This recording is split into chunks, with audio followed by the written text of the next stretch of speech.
Hello, everyone, and welcome back to the Black Tower Podcast, a Wheel of Time podcast. It's really good to see you all again.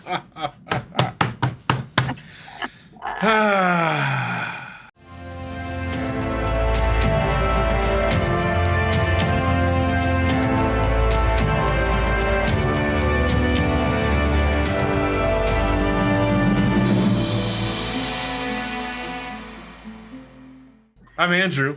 I'm your Bajan Mahale. I'm twisting the wheel and teasing the pattern today. It's become a new fun thing for me to try to just come up with new not deranged but slightly unhinged little titles to put right there. Okay. Occasionally I'll just make up ones for you and Josh. Yeah, I noticed that sometimes they'll show up halfway through. I'm like, oh, look it, I have a new title. Yeah. Sometimes I'll just do that, but you never know when it'll pop in, so you got to watch and see when it's going to happen. Yeah, I know. I feel like I got to step my game up a little bit because normally I'm Reese, you're Athan Mahale, you're no glove, no love Mahale, but apparently I'm slipping here because I have no title. Every box of gloves runs empty now and again. It's true. Words to live by. Speaking of running empty, our screen is a little empty from another certain bearded fellow. Guys, it finally happened. Josh channeled for the first time. He grew up. It was super cute. However, channeling sickness. So it was this tiny little flame, just a cute little flame. Just a little poot of flame. Just a little spark. You ever taking the spark wheel on a lighter and just that's kind of like an almost completely used Bic lighter. That was our little Joshy Poo. So he's resting and recuperating right now. That's right. Doing his thing. Sorry, got completely distracted by reading one of these things. Oh, I have a list of potential titles and I'm trying to decide on one. In the middle of doing this because I definitely didn't have time to decide on one beforehand. I couldn't have done that at all. I'm also not looking at the right list. Anyway, so before we get too far into this episode, a couple quick housekeeping things. I want to get it out of the way early on so that y'all hear, because I know sometimes patrons, you don't get to hear this if you don't listen to the free recording or I mention it later in the episode. Stickers have been ordered. I don't know if I mentioned this super early last time. They were ordered last week. Again, with the holiday season, we got to give them some time to get made and get shipped. As soon as they get here, they're going to be packed and sent. Expect to have quite a few stickers in your packages when they arrive. And I mean quite a few. If you have been a patron of ours anytime since, I gotta look and see when the last time we sent out stickers are. I know we're at least 2 behind, if not more. Since October of 2025. So October 2025, or more recent, and you don't get stickers after we say in an episode they've been sent out, please reach out. I'm gonna have to ask you to verify, or we'll look back and see if I see your email, any of that kind of stuff. But we will get you the stickers you're owed, even if you're no longer a patron for whatever reason. We're not gonna hold it against anybody for having to stop being a patron or deciding to stop being a patron, any of that kind of stuff, because any of the support you give us is far more than we deserve and far more than we expect. And it's appreciated. So there's that. Dedicated and above. Physical merch, trying to come up with some new actual merch designs for you guys, which they'll be available for everybody to buy once we get them made and get them uploaded. But dedicated and above, y'all get some merch, physical merch sent out to y'all. So got to get that done. I don't know why my nose keeps stuffing up. I don't feel sick. Maybe Josh passed on his channeling sickness somehow. Do you have antibiotics in your computer? Yeah, I do, but maybe it's not working well. Yeah. But yeah, so all of that's coming. And we'll post in the Discord as soon as they're sent out, and we'll post in the Patreon once they're sent out, and we'll talk about it in an episode, and probably a pre-recording when they're sent out. So keep your eyes and ears out for that, so that if you haven't gotten it or you don't see it, you can reach out. Because I sent them out, and sometimes, like, I know there's a certain Patreon supporter that I was sending stickers to, and they kept getting rejected and sent back, but I would get them, like, a month after I sent them out. And I just like, what the fuck? And then they updated their address, and they stopped getting rejected. But, you know, then that can get you, you know, potentially on the podcast. Who knows? Crazy stuff happens. So all that's in the works. All that's going to happen. I know we've been saying it, or I've been saying it for weeks, that it's going to happen. It is happening. Again, stickers the proofs have been approved, all of that kind of stuff. Just got to wait for them to actually get made and shipped and arrive. They'll be mailed out, all that kind of stuff. Sorry it's taken so long. That's entirely on me. It's not like I haven't had since October to fix that problem. That being said, what? Life happens. Yeah, it's my excuse. That being said, if you want to support us in a different way, use our code BTP at w.gg to get 10% off all of the fantastic Jitterless Energy Blend Energy Powder over there at W. It's fantastic stuff. Josh and I have used it a ton. We got to get some more and get Reese some so that Reese can try it, so that Reese can throw her full weight and support behind it as well. Because it's fantastic stuff. It's really good. It works really well. It's like when you're looking for something that's like as good or better than like an energy drink, but not quite on the level of like pre-workout. Or when I say not quite, not on the level of pre-workout. Like it's not going to hit like Total War pre-workout, but it's not something you're going to drink that you expect to feel like the tingle in your lips and the skin ants, as I call them, you know, from the pre-workout. Those of you that have taken or do take pre-workout, you know what I'm talking about. What? Your post office always ate them. What? That's rude. Well, the sticker pack that you're gonna get whenever these stickers come in should make up for all the ones that get ate. And I'll leave that at that because I kind of wanted to let it be a surprise, but I'm pretty sure everybody's like, I'm not that secretive. I'm not that clever about it. Everyone, make sure to feed your post office well so it doesn't eat your mail. Feed your local post office. The government gets hungry. Could be worse. So yeah, w.gg. Use code BTP or click and use the link down in the show notes or description. 10% off. Fantastic energy blend.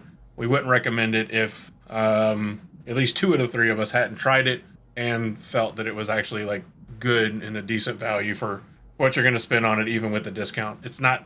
I think it's like 30 to $35 a tub, which, you know, it's not cheap, but it's not like the crazy most expensive stuff, especially if you do like workout supplements. So there's that. I'm doing the fast talking, like running out of breath things. That tells me that I'm like just trying to hurry up and get through like promos. I've noticed I do that a lot. I just talk fast and I'm really great. I don't do cardio at the gym anymore. I just do like strength training. So like, yeah. You know, being fat is a detriment to fast talking promos. I need to go to one of those classes like the auctioneers where they're just like, just like those guys are fat, but they can do it perfectly fine. I'm like, what do they have that I don't? And I don't know. Big lungs. Yeah. Better posture. Breath control. Yeah. I think actually my breathing control and my lung capacity got worse since I quit vaping. You know, like with vaping, you're like, or whatever. Like at least they were like, you know, exercising them or whatever. I've actually seen that before. That they've actually seen that sometimes smokers and vapors have better lung capacity because they do just like so much. Yeah, like you're using your diaphragm all the time to inhale and exhale and that kind of stuff. And like now, like all my diaphragm does is like this lazy thing called breathing. So no, I used to do this really ridiculous thing when I used to vape. I finally quit. Good for me. Hooray. Look at you. I know. Yay. Fucking twins. Oh my god. But I used to do this thing where like, I mean, I used to be a dancer growing up. I was always, you know, I love music. I love dancing. And I would, in the car, I would like vape along to the music. So I would like take in a big like inhale and like, and like go with the music. So I had like extremely good like breath control and really big like really high like lung capacity at that time because I was constantly like exercising. How fast did you burn out your coils though?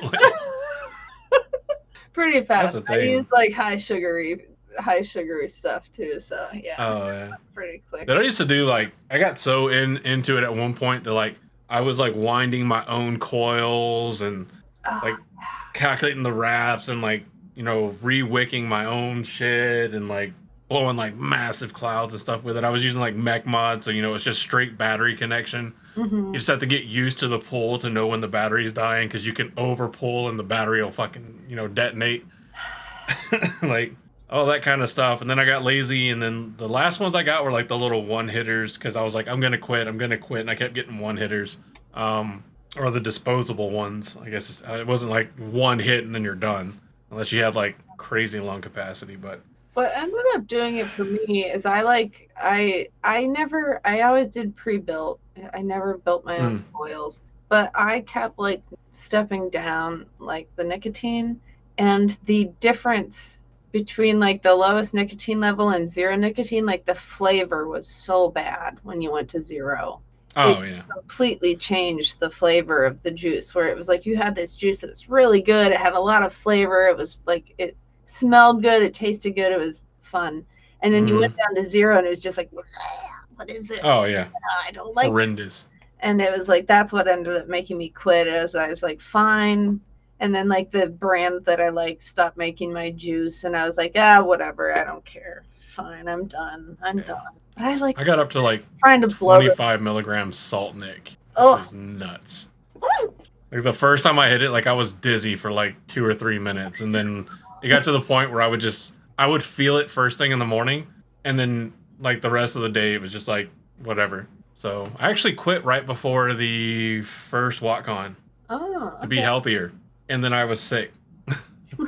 Anyway, speaking of something else that's sick, this episode's spoiler warning brought to you by the one and only Adalorna Sedai. This is your official spoiler warning. This episode contains spoilers for all 14 books and the prequel. If you're still listening and you haven't read all these, you want to be spoiled, don't you? You crave it. Getting spoiled without putting in the work? Well, get ready. Here it comes. Hope it was good for you. Anyway, we're finally doing a part 2 to an episode I forgot we were going to do a part 2 for forever ago. So we're going to finally finish talking about a topic that we started talking about, early in season 7? Yeah, this was episode 4. So now we're on episode 11 of our season 7. That rhymed. Reese, what are we talking about?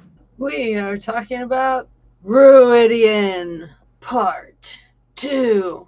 Dun, dun. I don't know why I thought the overlay would hop up just over the other overlay. They're in the same group. So menacing. Now look, before anybody comes after me for the thumbnail, yes, I know you don't actually carry weapons into Rhuidean. It's just meant to help let you know that the silhouette is a silhouette of Rand. All right? I know. I'm sorry, but I know. Please don't crucify me. Or do. Sorry. It is what it is. Live your life. Deal with it. Live your life. Do it. Do it. Oh. So, there is no throne in Rhuidean, no army, no crown, and yet it decides who leads an entire people. Glass columns show lives you never lived. Fog hides streets no one commands. Structures endure that were never meant to welcome anyone. That's not true. I don't know why that was written, but it's not true. Rhuidean isn't a city. It's a test. Every Aiel chief, every clan, every truth the Aiel are forced to remember passes through this place, and not everyone survives it unchanged, or at all. And then there's the deeper question. Why does Rhuidean still exist at all? Why does the pattern seem to intervene here, quietly and subtly, when it rarely does so anywhere else? This episode, we're gonna be arguing that Rhuidean may be the most important city in all of Randland, not because of what it rules, but because of what it prevents. And by the end, the real question won't be why Rand had to go to Rhuidean, but why the pattern built it in the first place. Ooh, fancy words that were mostly, I feel, accurate. I mean, I guess it's kind of true they were never really meant to really welcome anyone until we hit this part in the story, because the pattern knows that, like, it's like that argument of like predestination. Like, the theory that like if an almighty deity knows whether you're going to make the decisions that send you to like paradise or eternal punishment, do you really have a decision in what you're doing with your life, or is it predestination kind of thing? Like if the pattern knew that eventually like Rhuidean would never be fully finished, it would be shrouded in this barrier. It wouldn't be like a city for people to actually live in. Are these structures actually meant to never really welcome anybody, at least until now? At least until now. Or even after it's like opened, is it still meant to be a test and a reminder? So it's not really like, hey, you're welcome here. It's more of like, remember who you are. And then, you can look at the stars and see the sex constellation. Thank you, Disney. Thank you, Disney. So here's a great question. We have a section later on getting into the structures of the actual city of Rhuidean. But for now, the quick answer is, it's not. The answer is technically no. As we think of skyscrapers, as you think of like Age of Legends skyscrapers, the answer would be technically no. There are tall buildings, but by the time Rhuidean's being built, it's not going to be on the same scale as the cities from the Age of Legends. Because Rhuidean is being built after the breaking, in the early decades of the Third Age. This is like slightly, I guess, out of order technically. If we're gonna like talk about the glass columns before the city of Rhuidean structures, mysteries in the fog, but it's also like the more fun aspect of Rhuidean to talk about. Mm-hmm. I'll leave it up to you, Reese. What do you want to do first? Do you want to do the glass columns or just talk about the actual structure of Rhuidean and it's all the stuff about Rhuidean, like the architectural stuff and like the cache of ter'angreal and the fog? Well, I almost feel like maybe we should start with the city first, just because we've kind of already gotten comments on it. Yeah, we probably should. It does segue. Like the ter'angreal cache, at least part, does segue nicely into the glass columns. Even though we're going to talk about the mist, and there's not a whole lot to talk about with the cache, I guess, as you go on. There's not enough cache. It's not. Sorry, I was trying to get a thing and it was like misunderstood. Which one? I think to kind of start off, what's really interesting about Rhuidean, the city, is that it's mostly unfinished. Like a lot of the stuff is like very grand, but it's not done.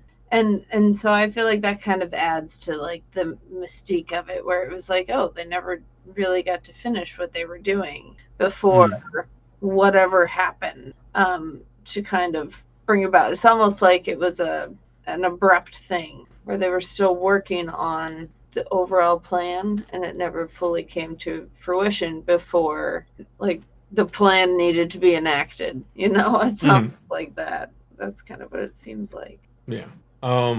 If things moved around, it's because I moved around the outline to actually reflect the order we're going in. Sure.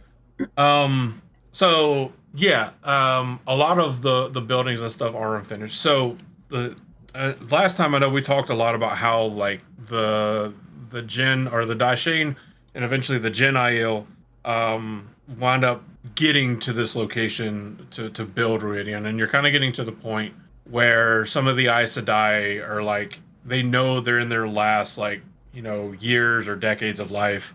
There's not really any other Aes Sedai. They're not making more Aes Sedai as they're traveling, because all the male Aes Sedai have lost their fucking marbles and are breaking the world. And they finally hit a spot where they're like, okay, we think we can be safe here and keep all this stuff safe. It's more about the cache of ter'angreal that's going with them from Paradisen and Colum Dom was the actual study sphere. No, that was the Sharom. Colum Dom was the universe, like basically the big kind of intellectual like city university area. But all their most powerful ter'angreal, or ter'angreal that they had, was really what they wanted to protect. So you had this Aes Sedai assisted stonework. I think there was even some like Ogier assisted stonework in Rhuidean.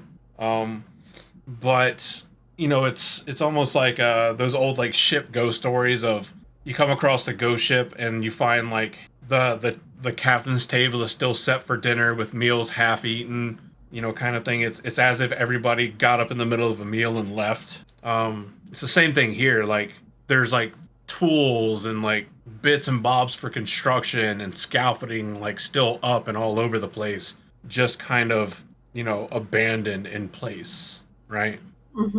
Yeah, it's like they were trying to get it done like through the last moment, like they just like it was such a great task for the amount of them left that it could just never really be done. Yeah, and that's why like a lot of the buildings and stuff are still going to have like that kind of reminiscent construction architecture of the Age of Legends, because the people building it are still carrying on traditions, and the Aes Sedai there are going to remember living in these, Age of Legends advanced kind of things. They're just not going to have access to the same like tech and materials that they had and the sheer workforce to build it.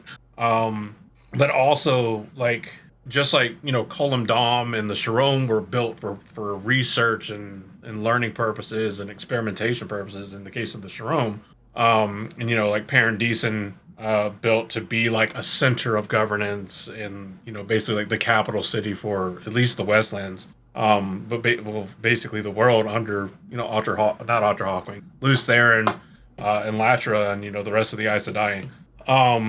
When they were building Rhuidean, they were like they had this purpose driven, because I think they had Aes Sedai that had like foretelling and knew what was coming. I believe we talked about that last time.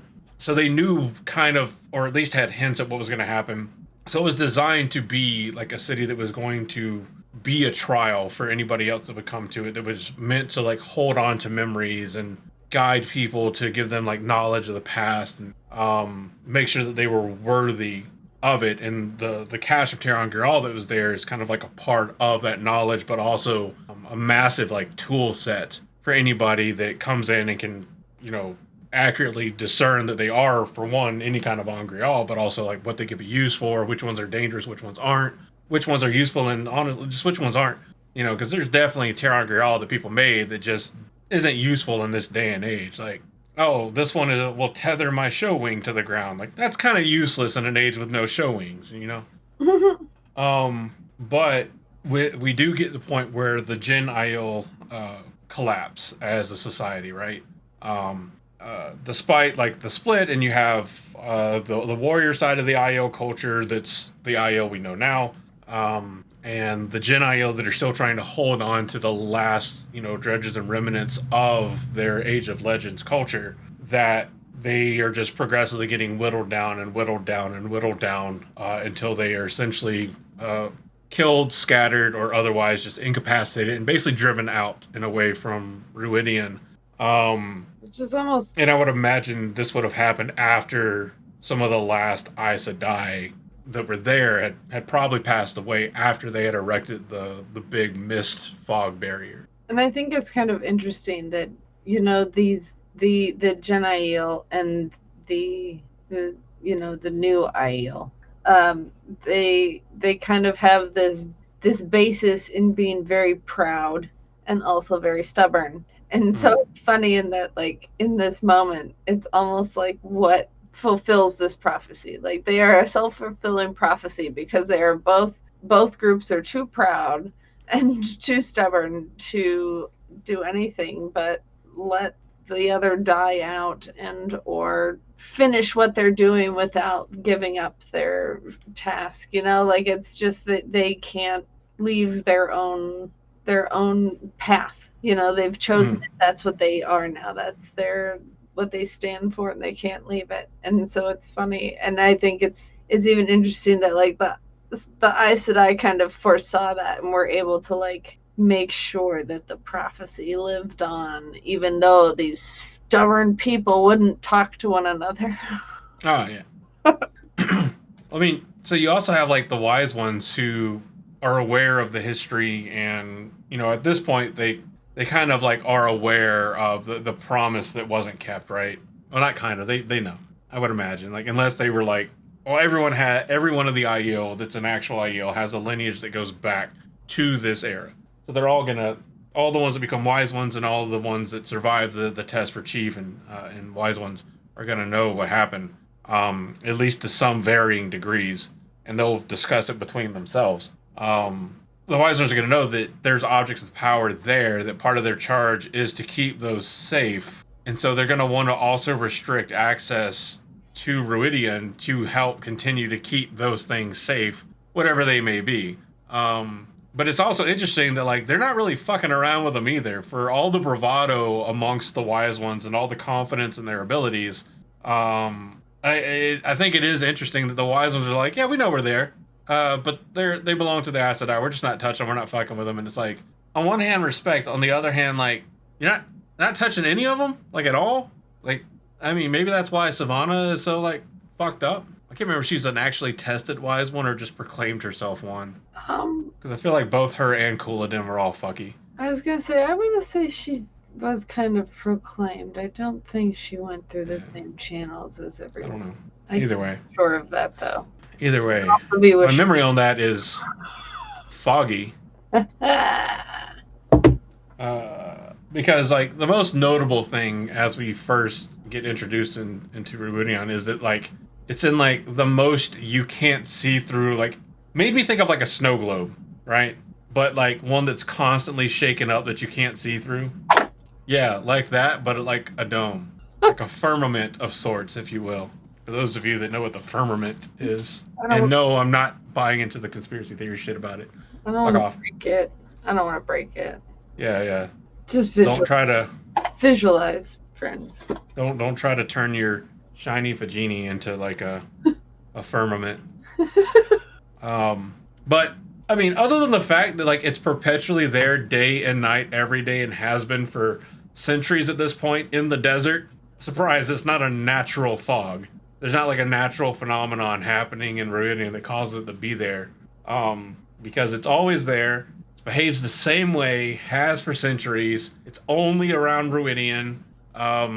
So it functions like as a boundary or a barrier of sorts rather than like a weather anomaly or effect. And it just kind of marks a threshold where it marks, it signals kind of entry into a space with different rules, not necessarily different like physics or metaphysical rules, but just a place that has like different like kind of cultural rules and things operate differently here from how they do in the rest of the Aiel Waste, right? But it also works to prevent like accidental discovery or casual entry, into Rhuidean. Like if you see a place shrouded in mist that you can't see through, whenever you touch it, it feels like super thick, like it's resisting you going through it. A lot of people are going to be like, no, I'm good. So there's like an idea that like, because this is there, Rhuidean, I mean, it definitely doesn't have any, but it doesn't need walls. It doesn't need guards. It doesn't need any kind of like wards. It doesn't have to worry about like conquest or occupation or misuse necessarily. That because of the culture around it and just the nature of it being surrounded in this mist, that only those that have the intent and cultural permission to go in are going to do so, right? Like only the people that the wise ones are like, you may now go into Rhuidean are going to go into it, because everybody else is going to be like, yeah, I touched a wall of fog in the desert and it seemed to push back. So no. It's it definitely makes sure that people don't go in by accident. This is not somewhere you just I happened to walk into this thick wall of fog. I don't know what happened. Like, no. Yeah. Like we have the appropriate background now, the fog behind us. Crazy. I just wandered in here. What happened? Wait. So, we don't know exactly how it was made. We just know that it was made.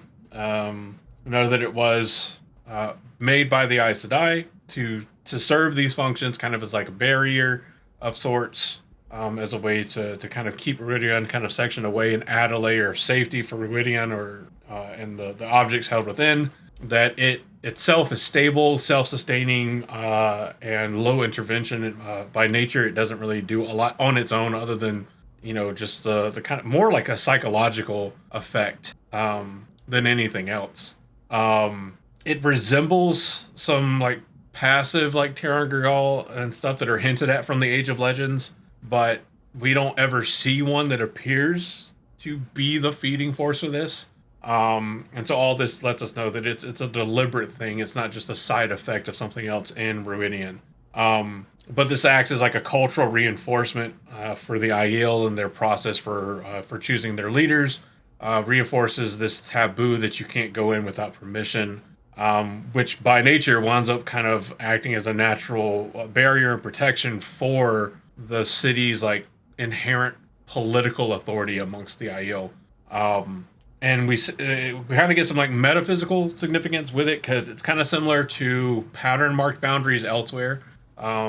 We get some weird boundaries like in the ways. We get some weird boundaries with skimming and with the gateways, with the vacuoles as well.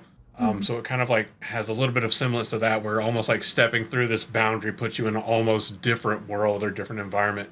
And it seems to suggest that at least up through the removal of the barrier, that Rhuidean almost exists kind of slightly out of phase with normal reality to an extent, which could indicate that here the pattern is doing some subtle like realignment or intervention through using Rhuidean, especially when you take into account that like two Taviran walk into Rhuidean at the same time. Mm-hmm. But ultimately the mist doesn't stop you, but it also doesn't choose to let you in either. It's just kind of there. But ultimately Rhuidean is more so protected not by power or any physical construct, but is protected by purpose and ultimately respect from the Aiel. Yeah, it's kind of interesting. It's almost like the a most like literal what's the word I was thinking of it earlier. It's like a dang it, I lost the term for it. When you dang it, guys, I'm gonna have to Google this. Hold on. It's a time capsule. That's it. It's a very literal time capsule. One that can't be like misconstrued or like just kind of, you put something in there and people are like, oh, maybe they meant this. They were like, no, we can't have that happen. We need them to know the actual full truth. This is the type of time capsule we need to leave.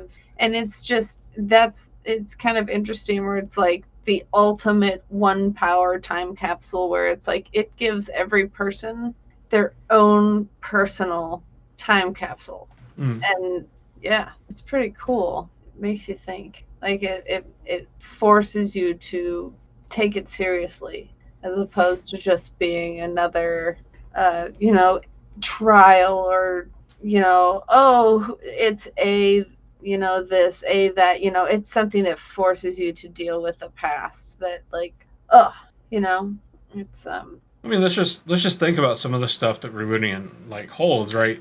Mm-hmm. So, and I think the first thing that sparks to mind is a Vendosora lives there. The literal tree of life, obviously coming from Nordic Viking kind of mythos and tradition, lives in Rhuidean.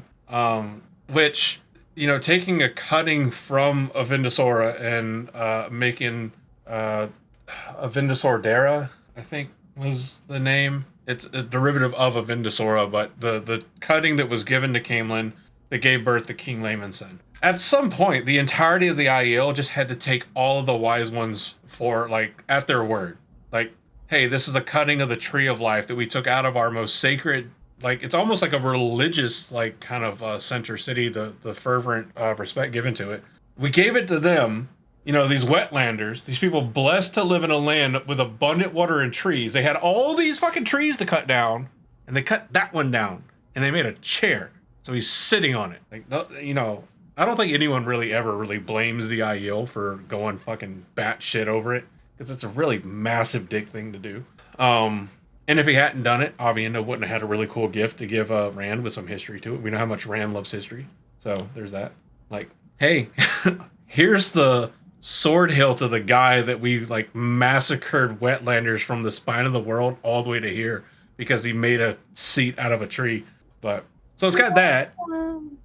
Hidden within the trunk of a Vendosora are the access keys for the Choden Call, the most powerful ter'angreal ever created that we're aware of. And then there's a redstone doorway a pathway into an alternate dimension where you can request gifts of another worldly nature. I mean, and then no, yes, yeah, that is that one because the other one is in the Stone of Tyr. And then just miscellaneous, like a whole multitude of other ter'angreal, right? And as it turns out, a massive, abundant cache of water underground, like a fucking aquifer. That's what it's called, not a cache of water. It's an aquifer. So the literal answer to the hey, we keep fighting each other over water. There's no water, and it's like, been here the the water's been here the whole time, huh? Oh. Yes, water. Sorry. Like, hey guys, where are we gonna get water? I don't know. Maybe in the city where the tree of life is thriving. But to be fair, if it's like sacred ground, nobody's gonna dig. True. But it also has like whenever you're reading it the first time, it has like almost like Shadar Logoth like kind of vibes to it because you're like, okay, the last time we went to a fucking abandoned city, the smoke tried to kill everybody. Like the smoke tried to give everybody the smoke. Little sketch. Mm-hmm. So it is. It's but like the inverse, where you're like, oh, okay. Yeah. Okay. Like, the tree of life, everything's fine, right? Huh? Nice old man trying to give everybody a knife, huh? Oh, look, Matt's in shit again. Matt doesn't have a great track record with abandoned fucking cities. All right? He's 0 for 2 in abandoned cities. Both have tried to fucking kill him. Like, yeah. Matt should never go and, like, do urban investigation in a ghost town. He will not come out unscathed. Matchroom, where is your escape buddy? Where is your adventure buddy? Yeah. He's the reason why, like, people have to be tethered together for urban exploration. But he's also the one that, like, you get tethered to him and you're like, I don't want to die. I always liked Rand walking out and he's like, oh, man! Like, just like already doing his own thing and just like, oh, yeah. It's like, wow, that's some weird, wild fucking history. I can't believe I survived and that Rhuidean guy died. I wonder what happened to Matt. And there's Matt just... Like, bro, I left you alone for like 5 minutes. I basically went to history class in a deserted city, and you somehow got hung from a... What the fuck? Like, there's Lucian a Badger on the village green, and there's getting hung... Like, the irony of getting hung from the branches of the tree of life. Come on. Like, only Matt would have... It's gonna have to be all the luck, episode. but also the shit luck to get almost killed in the branches of the tree of life. Another episode.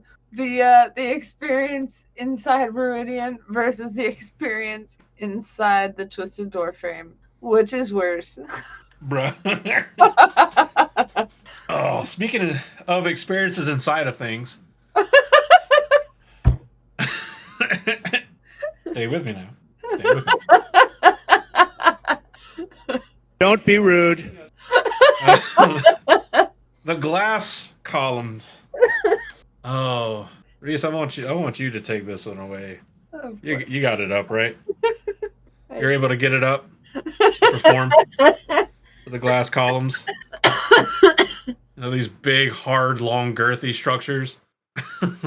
All right, Kari. Thanks for hanging out. We'll see you later. Okay, let's see. I love how I have this like expandable like back scratcher, like it's like a teacher's aid right now. Yeah, that's what it is. So the glass column. These are quite possibly the most important ter'angreal in the Third Age. They show the ancestral memories of the Aiel, as well as kind of forcing a confrontation with the both individual and kind of familial identity, which I think is important because sometimes like you have your own, identity that's one thing to deal with, but your family has a history and it's like whether or not you are part of it, you have to deal with it, and so I think that's interesting that it kind of forces that onto them and they have to come to grips with that in order to make it through the columns. It reveals the history of the Dai Shane, and how that practice came about, and the transformation of these people into the warriors that they are today. And it also kind of strips away the romanticized vision that they have made of themselves, of this like cultural warrior society. When you're forced to look at the origins of that, you kind of have to realize where you came from and what started it, and that your roots might not be as valiant as you once thought. And as we see, that's not something that everybody can handle to learn. Not everybody can handle that truth. What do you mean I'm not the coolest? It's almost like, in terms of like the cool factor aspect, it's almost like so like as part of Western society, like Japan and like feudal Japan and samurai are romanticized as like being these like really skilled. I mean, they were skilled, but bold, like katana sword. Hold on, let me extend it. Katana sword wielding warriors, right? They went around slashing and fighting in these sword fights all the time. And then like you grow up and you meet somebody that tells you like, oh yeah, it's cool and the katanas are cool and they are really important, but like most samurai, most of the fights were done with bows, right? That's why they had the big square pads on their shoulder, so that whenever they drew their bows, they had a big square shield that protected most of their face, so they didn't catch arrows. They were mainly just like the Mongolians, horseback archers, and you're like, oh. So not a lot of katana fight, and they're like, no, there was katana fights, but not like that. And it's like, oh. And then samurai, a lot like medieval knights, in terms of total population, they weren't the most populous. Like, not everybody in medieval Europe was running around in armor. Most people were just peasants with like pitchforks and rakes and shit. And there was a couple knights that fought here and there, but well, we didn't make anime about them, did we? No, there is. Not as many. And many would argue not nearly as cool. But there is. Seven Deadly Sins focuses a lot on medieval knightry. But the knights are the peasants. The knights. Oh yeah, we didn't make anything about the peasants necessarily. We are the peasants. We are the 99. Yeah, we're watching the shows. It's like one of those. It's like the same idea. Like you're like, everyone likes to think of themselves as like they would survive the zombie apocalypse, but we should all come to terms with the fact that like the vast majority of us would be like amongst the first to die and turn. Yeah. And I'm like, I might be amongst the first to die. I'm not gonna turn. Yeah. I'm like, I would like to be out first, so I don't have to deal with this. Thank you. I ain't dealing with this shit. That seems That's like why I a live lot close of to a work. military base. If anything happens, I'm gonna be absorbed in the nuclear blast. Goodbye. That used to be my jam when I lived near Tampa, and now I don't have that excuse anymore. See?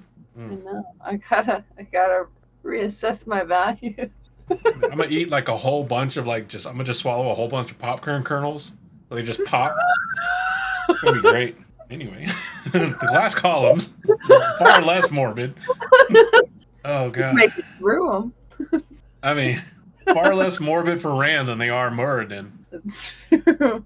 Which, honestly, of the many names we criticize Robert Jordan for, like the multitude or myriad of S named Aes Sedai, I don't think we give Robert Jordan, rest his soul, I don't think we give Robert Jordan enough shit for choosing Muradin and Coladin. Bruh, you swapped two letters.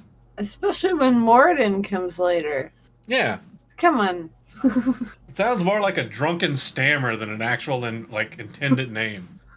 Like, what do you want to name Coladin's brother that dies in the glass columns, James? And he's like, Coladin's brother? Muradin. What do you do with a drunken stammer? Throw him in the columns. He drinks a vodka drink? He drinks a Lusquai drink. His name is S. Muradin. This column reminds him about the bad times. This column reminds him about more bad times. It's just bad times. Only bad times.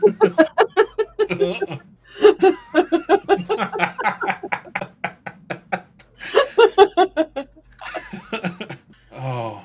So why do the visions move backwards, or any ideas why? So, few ideas. I think probably the biggest one is to emphasize the loss. When you start kind of more recent, you can connect to the later visions more. Whereas if you had started at the latest, you'd kind of be like, who is this? Whereas when you start very soon, you can see the connections. You can make that leap back and see very clearly why these people got to where they did, what made them choose the actions that they did. And you can see from where you are the future that they couldn't see. And it kind of makes that like it that much more tragic and that much more like, oh no, but listen, that. Oh no.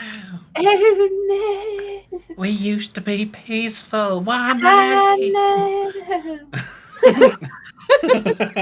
Oh no.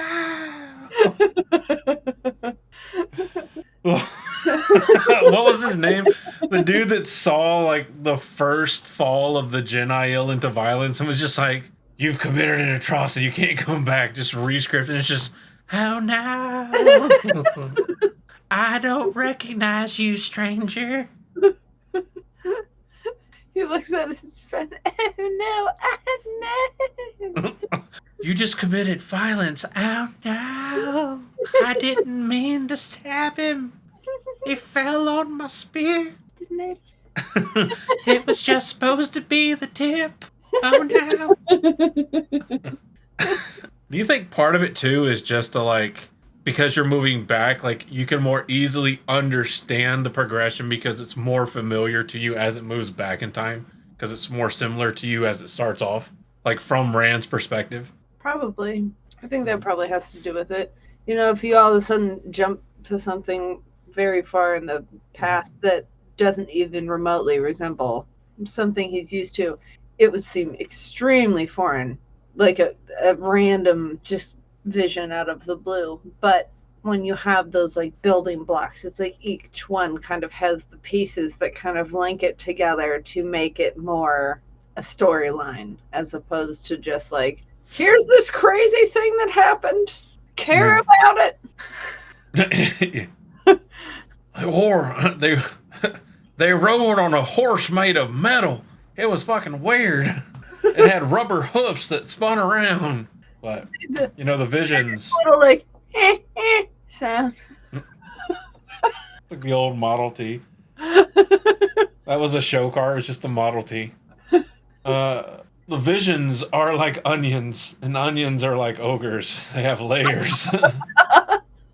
Just get slowly peeled back so that you're just like, okay, what the fuck? And you're like, oh, okay, like But it's cool because like it does give like a pretty, because at the point this is happening, I mean, this is what, book 2, 3, because it's not definitely not Eye of the World. It's not Great Hunt. It's Dragon Reborn, right? Did they go into Rhuidean? Or is it book 4? I actually am not sure. God dang it, Bobby. Well, all of those quotations are from Shadow Rising, which is what, book 4? Is it book 4? Yeah. Okay, so it is book 4. It does make us wait 4 books, but it's only a third of the way through the series, or a quarter of the way through the series. And we're already getting like a link here to like why, because remember early on they're like, hey, the Aiel allow the Tinkers, the Tuatha. No, that's the Sea Folk, isn't it? No, that's the Atha-on-Mir. The Tuatha are the Tinkers, the traveling people. They like let them go through, and they're like, no big deal. We don't really care, but they look down on them, and then you're like, well, actually, that's your cousin, basically. Like, y'all are siblings essentially, because you used to be them. Mm-hmm. So it's cool to get something that like kind of pays off within the first 4 books to like explain like why there's like that weird kind of like disdain but respect relationship kind of thing. It's like, oh, because they held on to their original promise and you guys broke the way of the leaf. Mm-hmm. Man. Especially because it's like the average Aiel is kind of a bit more like bratty about it, where it's like, oh yeah. Nothing turns an Aiel into a brat faster than seeing a Tuatha. Like, fix my pot, you non-violent person. And imagine if the Tuatha like knew the history. It's like they got to go into Rhuidean and were like, huh, you sons of bitches, you abandoned us. Why don't you fix our pots? No wonder you can only take a fifth, you bitch. I'm sorry, we didn't break our oaths. Womp womp. I feel like it's like, did you ever watch any of the Dragon Ball Z abridged parody stuff? I did not. Oh, damn it, Josh. He would have got the joke. But anybody that has, it's kind of like anytime they make fun of Vegeta for like Goku being a Super Saiyan first or whatever, and Vegeta's like, he just grumbles about it because he's like, it's true. He can't really argue against it, but he's still pissed off about it. So for Rand's experience in the columns, I love how we go like, here's a completely random sidetrack. By the way, back on this structure topic. Right. So Rand has to go through and see this emotional disintegration, and it slowly allows him to understand the kind of prophecy on the Aiel side of the Karakarn, and leads him to accept the Karakarn role. What I think is most interesting for Rand is he has to go through in a very quick succession the pain of coming to relate to the Aiel, coming from these non-violent origins as a peoples, and that basically being very horrendously and brutally stripped from some of them. And he's like, fuck, I've had to fight and kill people and I hate it. It's like, I get it, it's horrible. To then accepting the Aiel as his people, and this is kind of like in reverse order of how he sees it, but to accept them as like, okay, these are some of my people. And through all of this, seeing that these people that he's meant to lead, that he's meant to be in charge of, that he can very much resonate with their origin, as much as he doesn't necessarily understand where they are now, he understands the pressure and how much it sucks to be forced to become something that you never wanted to be, and how hard it is to deal with that. And he comes to, I think, understand that the real issue for the Aiel is this strength versus burden kind of shame thing. Because the Aiel are like, we broke our oath, and Rand's frequently been like, well, what did you do? And they're like, we don't know. And he's like, well, then why does it fucking matter? And they're like, you know nothing, Wetlander. And he's like, I don't fucking understand. But he finally gets it, kind of, as much as he can after the glass columns. And he's like, y'all don't know, but I fucking know. And if you fucking knew, you would wish you didn't know. And then Couladin pulls his shit because Ishmael, right, gave him the fucking dragons. And so he's like, well, now you all got to know your shit. And there's a really cool question here that we're not actually going to use because we're pretty behind. Because it's a really good topic. And we're not too far. No, we actually are far from being done. So this might actually need to be this might actually need a part 3 after we talk about Matt's experience in Rhuidean. To be honest, I feel like that debate is almost like a topic in its own. Yeah, I mean, like, yeah. That right there. Let me just copy that and paste it in the episode brainstorming channel. Not that one. That's topic recommendations. That's where patrons can recommend topics. Guys, if you're a patron, you can recommend topics and just overall concepts and shit for us to talk about for episodes. By all means, please do it. You have your own channel as patrons in the Discord, and then if you're not a patron, you can also do it in the Discord just by doing it in like BTP feedback, stuff like that. You still do it, or email us. Anyway, we can't discuss Rhuidean as a place where you walk through some weird, crazy structure and have an experience without talking about Matt and his proclivity for getting fucked up in abandoned cities. He does. So Matt isn't really like, I need to go into Rhuidean. He's just kind of going with Rand. He doesn't really understand how important it is, but the wise ones are like, yeah, no, you can go too. And he's just kind of like, okay, whatever. Not really understanding how that's actually kind of a big deal, because he's not even like part Aiel. He's just a Wetlander. And like, it's like, you've seen the movie Django, right? Mm-hmm. You know the moment where Monsieur Kandi tells Stephen that Django's going to be sleeping in the big house? And he's like, he's going to be sleeping in the big house? That's how the Shido react to them saying, yeah, Matt can go into Rhuidean. It's completely unheard of. Like, it's unheard of enough for Rand to be going. Like, they're not really upset about Moraine going because she's an Aes Sedai, and they all failed their oaths to the Aes Sedai, even though most of them don't know what it is, whatever. But they're like, Matt is like, absolutely has no right to go. He has no right to go. He's not meant to go, whatever, but he's going. And they're like, that's fine. Which immediately makes him like an anomaly in the entirety of the known history of Rhuidean. And it's in here that while Rand goes off through the columns and Matt's like, whatever, go have your fun. I'm going to hang out over here by this tree. That he's like, oh, look, I see something familiar. This red stone doorway. I got a bone to pick with those Finn. And just fucking walks through. Like the most careless shit. And it turns out that these are, I can never keep it straight which Finn these are. Which ones do bargains and which ones do answers. Dang, that's a good one. Because it's the Elfin and the Eelfin, and even in my little write-up thing here, I just put Finn. Enters the Finn, ter'angreal. Goes into Sindal. From inside Rhuidean, he goes into Rhuidean to go into Sindal to talk to one of the Finn. And he winds up in the realm of the ones that want that make bargains for stuff or gifts or whatever the kind of thing is, rather than for information. Is it the Eelfin that do bargains? I think it's the Eelfin that do bargains. The Eelfin do bargains, and the Aelfin do questions. So yeah. Yeah. So he goes into the realm of the Eelfin this time, having gone into the realm of the Aelfin back in the Stone of Tyr.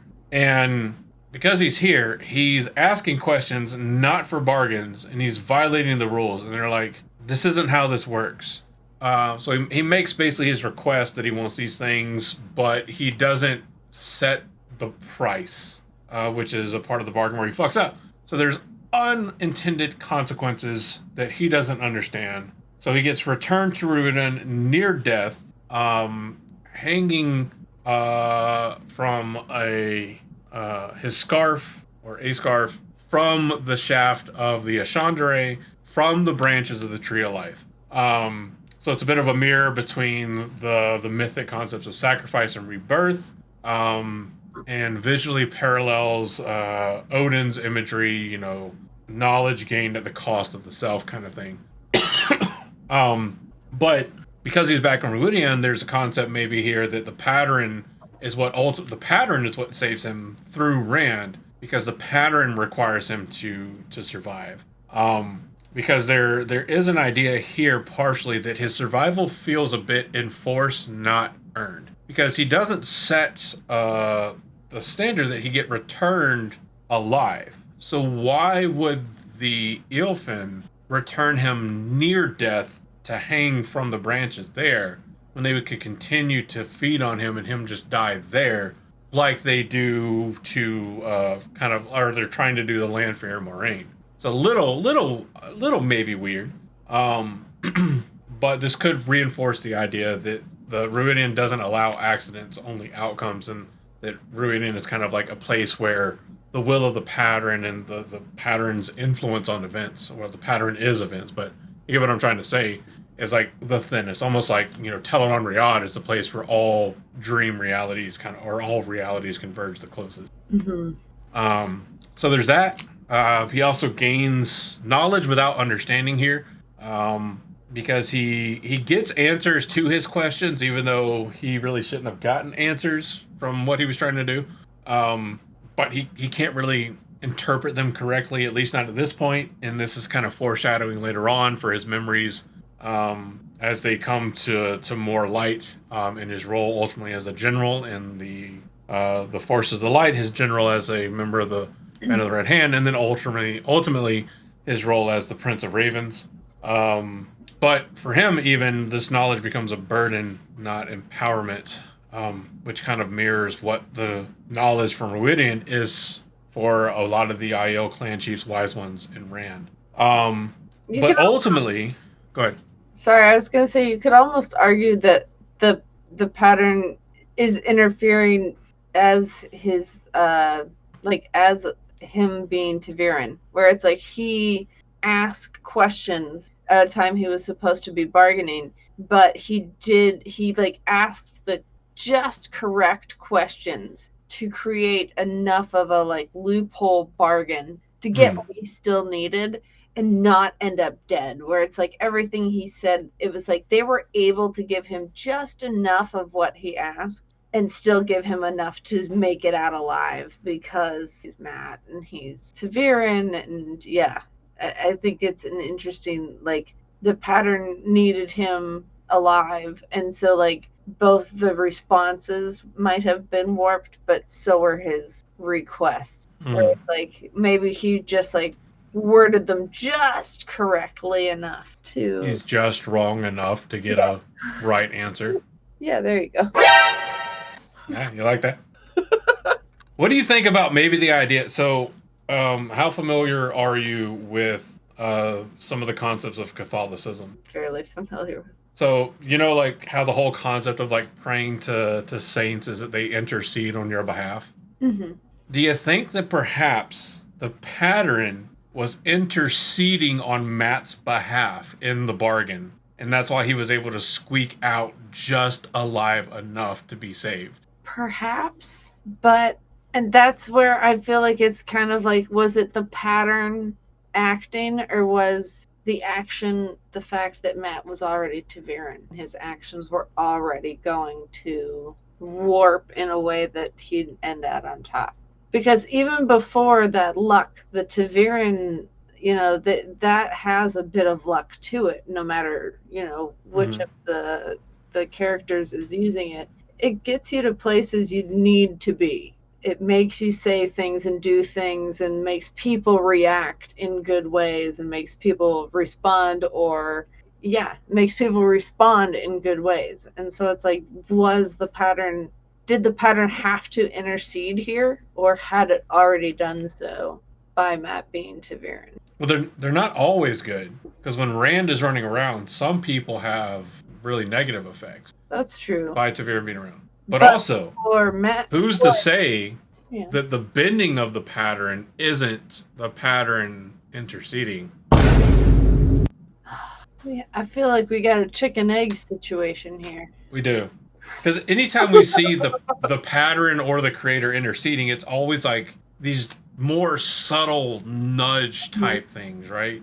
Yeah, it's a very subtle hand guiding. Yeah, they're more like passive as opposed to like active interaction. And that's where I feel like, did the pattern actually need to intercede here, or had it already done so by Matt being Taviran? Like, that was already its intercession.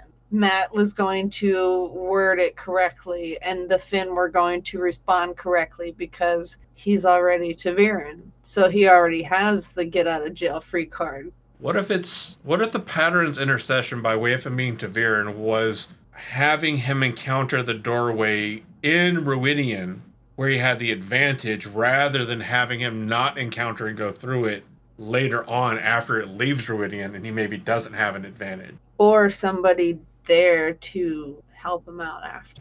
What if the fact that he wound up hanging from the Tree of Life actually had an effect of helping keep him alive in some way long enough for Rand to find him? Which just completely brought up an unrelated question. Can one hang from the Tree of Life? I mean, can you actually? Because didn't Odin hang himself to gain knowledge? So he hung himself to gain knowledge. Okay, so then, like, in this instance, can you actually die doing it? Because I know he gave up his eye to gain. Yeah, he was hung from the World Tree or Yggdrasil for 9 days as a profound self-sacrifice to gain wisdom, specifically the secret knowledge of the runes, wounding himself with a spear and offering himself to himself. So, I mean, there's the symbolism there, right? I see no correlation at all whatsoever. Yeah. It's clearly completely different stories. No similarities. Nope. Either way, ultimately, Rhuidean, in the way that it's used by the Aiel, it would be perceived that Rhuidean rejected Matt, because it appears that coming from this, he is not transformed into a leader or ruler. We know that later on, because he goes, I want the bloody gaps in my memory filled, and they go, fine, and they just like jizz a bunch of general memories into his head, literally and figuratively, that, you know, they're just looking at his brain holes being like, no, that's not the button I meant to click. Stop. I clicked the back button instead of the stop button. My bad. So they kind of do make the Eilfin make him a leader, but Rhuidean doesn't. Rhuidean's like just there by proxy. But ultimately it gives him like a warning, not an actual path forward. And it would seem that by virtue of his experience, that Rhuidean, it would highlight that Rhuidean is selective, not generous, or it could. And to counter that, also, you could argue that, well, Rand went through instruments that are unique to Rhuidean and an instrument of Rhuidean, whereas Matt went through something that just happened to be in Rhuidean, not necessarily unique or meant for Rhuidean. And I almost wonder if that was kind of somehow known by the wise ones beforehand, because it did seem so out of place for them to be letting him in. Where it's like, you have to wonder if they somehow knew that it's like he needed to go to the city of Rhuidean, not to the test of Rhuidean, and like they knew that, but they couldn't explain that to other people without kind of giving away some of the mystery. And so, like, they're kind of like, no, we're not really concerned. We don't really think he's going to come back alive, but he's not going to. Yeah. I mean, it's possible, because I know that they pretty much say, like, no, you must go to Rhuidean as well. Because they have, like, their dreams and stuff. But, you know, his survival in and of itself winds up being kind of a signal to us that he still has work and things to do. It's kind of funny. I do like this little bit of a joke. Matt went in looking for answers and came out with PTSD, superpowers, and a neck injury. But ultimately, why all this matters and why the glass columns matter to Randland. The Aiel were destined to be Rand's strongest supporters. Whatever portion of them remained, they would be his strongest supporters, period. It would be like the one faction of support he would never have to question. Without the revelations in Rhuidean that Rand got, he would never come to understand the Aiel as well as he does at that point, feel a kinship with the Aiel, but he would also never have the ammunition to prove that he is in fact the true Karakarn. And, you know, there's something to be said about, like, truth leading the way to true prosperity or something like that. But without that, the clans in the Aiel that did unite under his banner would have never united. But also kind of a precursor here too. You know, this is like it's just a little bit of foreshadowing of, like, in order to forge something really strong, you kind of have to break an entire way. And so this is kind of our first glimpse of Rand having to completely break something that's pretty solid in order to forge it anew. And that gives us a pretty good idea of what he might have to do later on as well. And this time it's with a people. And, you know, the people that last do come out stronger for it. They are kind of an unbreakable force that, he doesn't have to question. Yeah. Sorry, being well hydrated, just like going to Rhuidean, is both a blessing and a curse. But I think ultimately in the end, and I think we'll get into this a bit later on in part 3, the things that happen in Rhuidean here probably wind up actually saving the Westlands from being truly overrun by the Aiel, or a much larger swath of Aiel. I don't think it would have ever been ignored by the Aiel. I don't see the Aiel ignoring the prosperous wetlands to their west. But, you know, there's plenty of people that would have ransacked it that don't. There's a lot more people that do ransack it that wouldn't have. But there's also a ton of people that just do neither and fuck off somewhere else in the meantime because they don't know what else to do. The lost ones or whatever. But with that, a question for our listeners to ponder until we get to part 3. Do you think that the pattern itself ensured that Rhuidean would survive until Rand, the Dragon Reborn, could arrive? Or to what extent do you think the pattern played any role in Rhuidean? Let us know down in the show notes, comment section down below. Not the show notes below, you don't have access to show notes. Let us know in the comments down below. So I used to say in show notes for some reason. Reese, any final thoughts on the parts we're through? We got 2 more parts to cover, 3 more parts technically to cover in part 3, but no, I think it's really interesting. You know, it's one of those topics, it's evergreen. We can always find something new about Rhuidean, and you know, it's just such a big part of this story and so unique that we can kind of, I mean, I say it's so unique, but it even has, foundations in other mythologies that we can bring in and explore more to bring more depth to the characters in our own story. It's always fun to look at. And I think it's in this particular episode, I'm enjoying the chicken versus the egg of whether or not the pattern is directly intervening or if it already has, and I really like that idea. I like the I really like the phrase of like this topic is evergreen. This sounds like such a well worded phrase. I appreciate that. I also just appreciate the idea of like a half whiskey lit late night Robert Jordan sitting there being like, Culloden's brother's Mulladen. And Matt's going in there too.